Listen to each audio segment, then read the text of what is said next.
கோடை காலத்தில் மானங்கள் இடிக்கும் போது மேகங்கள் எப்படி கருவாறு உருவாகிறதோ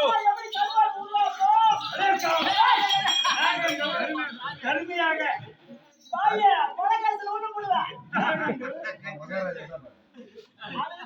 கோடை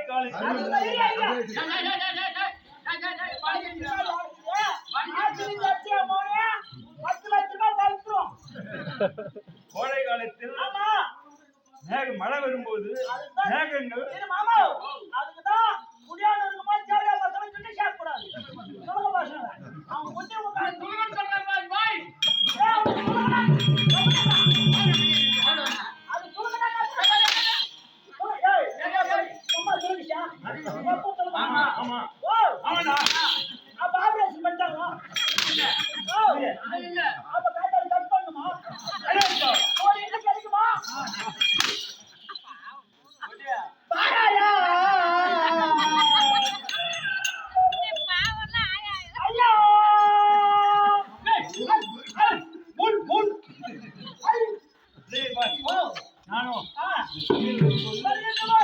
கோடை காலத்தில் இடிமின்னல்கள் மழை வரும்போது மேகங்கள் கருவாக உருவடிக்கிறதோ அது போல மேகம் உருவடிக்கிறது.